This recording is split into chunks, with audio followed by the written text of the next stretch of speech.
I've been a truck driver for various companies for about 10 years. 3 years ago, I was working for a warehouse in Kansas, handling shipments. I usually drove a semi, which I was behind the wheel of on February 2nd. It was a freezing Monday, and the week had just begun, so there were a lot of loads that needed to go out. I was trying to get everything done quickly. I started driving around 3 p.m., hoping to reach my destination that same night. I didn't want to pull over somewhere to sleep. By around 5 p.m., I was driving just over the speed limit, fast for a semi, but I was feeling extremely tired. The destination was less than an hour away, so I figured I could push through. My eyes were dry, and keeping them open felt like a real effort. I splashed a bit of water on my hands and rubbed my face, which helped just a little. The road was completely empty except for my truck. The darkness stretched on beyond my headlights. At one point, I reached for a sip of water and almost spat it out when I saw a figure moving quickly in the distance. I slammed on the brakes, and as the truck slowed to almost a stop, I could make out the person more clearly. They were standing near the middle of the road, dressed completely in black, with a black scarf wrapped around their neck. Their neck looked unnaturally long, which was really unsettling.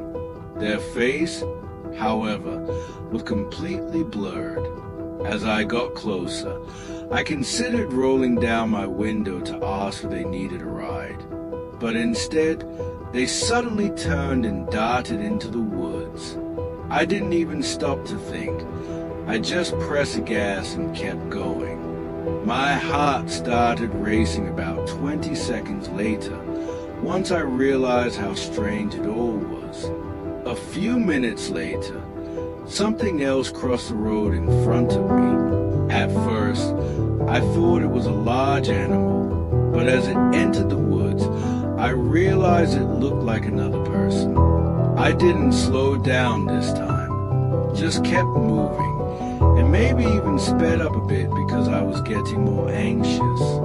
After several minutes of nothing happening, I noticed my fatigue worsening. I was swerving slightly and knew I might not make it much longer without rest. About 40 minutes from my destination, I spotted a small gravel pull-off, maybe intended as a minor rest stop. I parked the semi there, leaned back, and closed my eyes. I must have only slept for less than an hour before waking up suddenly. Something in my gut told me to turn on the headlights. When I did, I saw him, the man with the black scarf, standing right at the side of the road. This time, I could clearly see his face, a wide smile, eyes open as much as possible, staring directly at me. I quickly started the truck and pulled out of the clearing as safely as I could.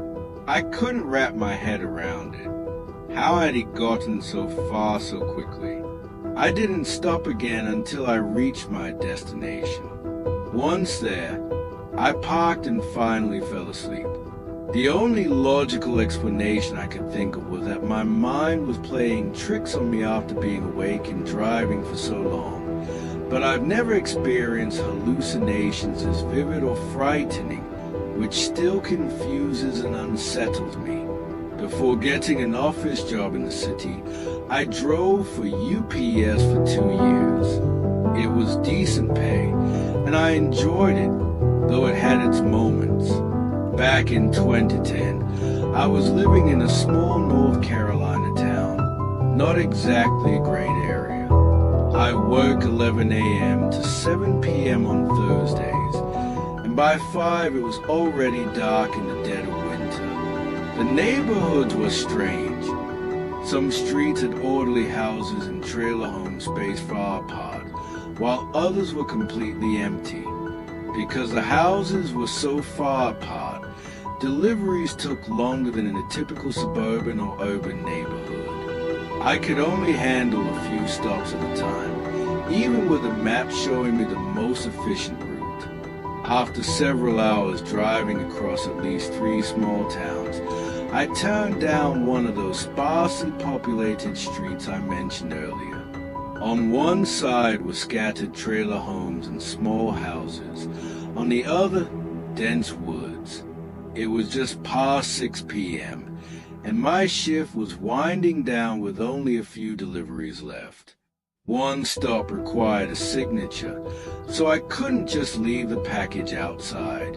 I pulled up to the trailer home, grabbed one of the heaviest boxes I'd carried all day, and started toward the door. There were small metal parts rattling inside, though I had no clue what exactly was in the box. My job was simply to get it to the front door, and that's what I tried to do. There was no doorbell, so I knocked. No lights were on inside, and no car was in the driveway. I hoped someone was home. After a few knocks, I saw movement behind the curtains, and footsteps approached the door. There was a long, unnerving pause before it finally cracked open. An older woman peeked out, squinting. When I told her I needed a signature, she opened the door fully. She seemed nervous, fidgeting as she signed the device. Her signature was sloppy, almost rushed.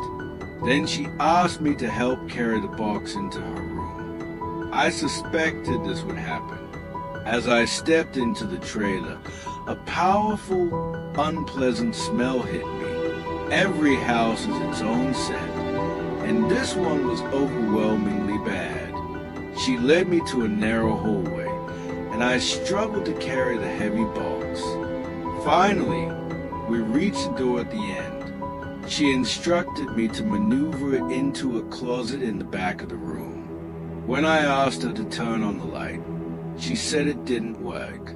The room was nearly pitch black, with only a small amount of light leaking in from a lamp in the living room.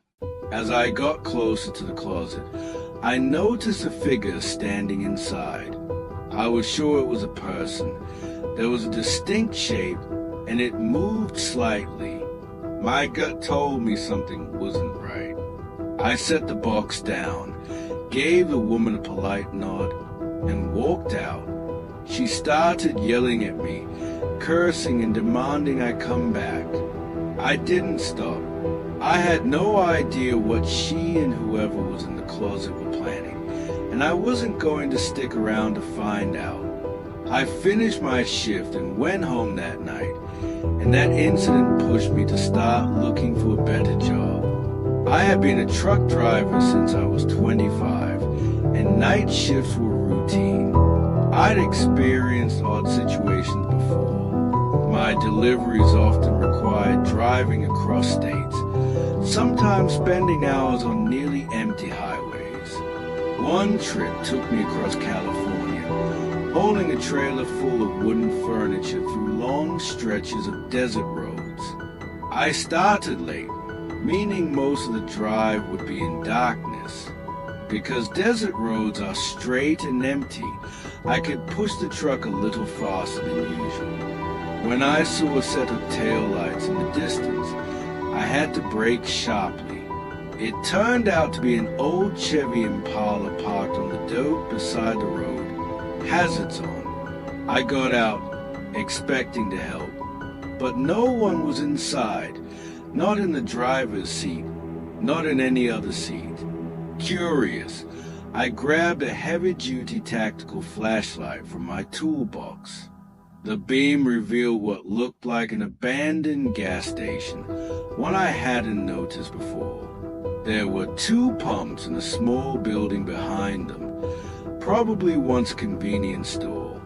I approached and tried the front door, which was jammed open.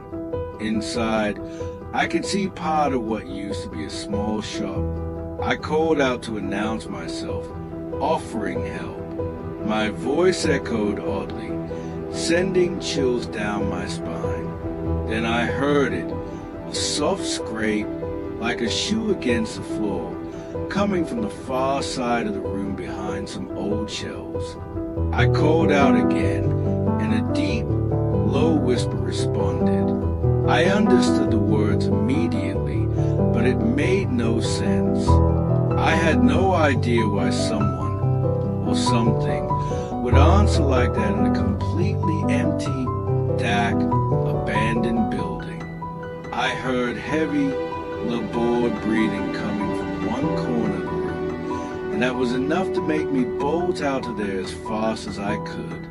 As I hurried back to my truck, I froze for a few seconds, trying to process what I was hearing. It felt unreal, like my mind was playing tricks on me. I don't even know if that makes sense. Once I reached the truck, I called 911. To be honest, I was far too terrified to step back inside the building. When they asked for my exact location, I couldn't give them precise details, just that I was near an abandoned gas station somewhere along a desert road. They asked me to stay on the line so I could describe it more accurately. Suddenly, the car in front of me roared to life and sped off down the road. I hadn't even seen anyone get into it. The darkness and my focus on the call completely distracted me. Panicked, I ran back toward the building, keeping 911 on the line the whole time to see if anyone was still inside. I made my way to the back section where I had heard the voice and the breathing, and was horrified to find a fresh pool of blood on the floor. My mind raced with all the possible scenarios. I told the dispatcher that I believe I had stumbled upon a potential crime scene. Eventually, a team of state troopers arrived. They asked for everything I could provide: license plate numbers, suspect descriptions, anything I had observed. All I could say was that it was a black Chevy Impala, early 2000s, and that I had heard a man tell me to leave just before hearing a woman scream inside the building. When they investigated further, there was no body left behind. I had some theories, but that was all I could offer. I'm sure the state police collected blood samples and investigated further, but I couldn't be of much more help. At the time, I didn't have a dash cam to record the plate number. The very next week, I installed one in my signed truck. This experience was one of those rare, once-in-a-lifetime events that has haunted me ever since.